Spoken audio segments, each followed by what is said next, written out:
যদি কেউ বিরোধিতা করে তাহলে দরকার হলে জনগণের মতামত নিয়ে গণভোটের ব্যবস্থা করতে হবে।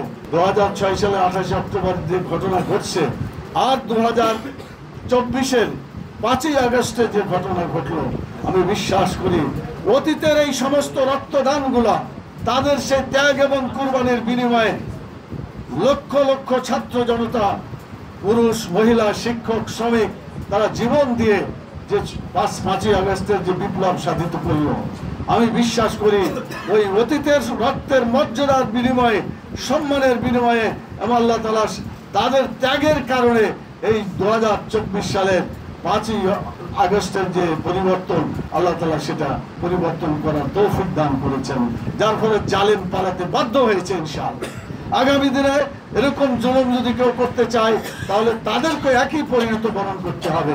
অনেকেই এখনই বিভিন্ন ধরনের আস্ফালন করছে, জামাত ইসলামকে নিষিদ্ধ করতে হবে, অমুককে এটা করতে হবে ইত্যাদি ইত্যাদি বিভিন্ন ধরনের কথাবার্তা বলছে।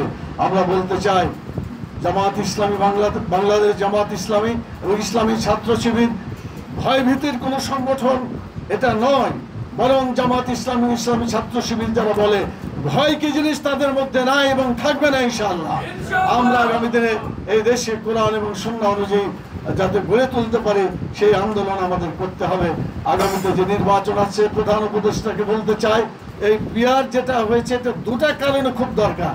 একটা হলো টাকা পয়সা দিয়ে যে ধরনের ইলেকশন করা হয় এবং মারামারি করে ইলেকশন হয়, যদি প্রপোর্শনেট রিপ্রেজেন্টেশন এই পিআর যদি চালু হয় তাহলে এই ধরনের কোনো টাকা পয়সা এবং গুন্ডামি সেসব ইলেকশনে করার কোনো সুযোগ থাকবে না। ইলেকশন সুন্দরভাবে পরিচালিত হবে বলে আমরা বিশ্বাস করি।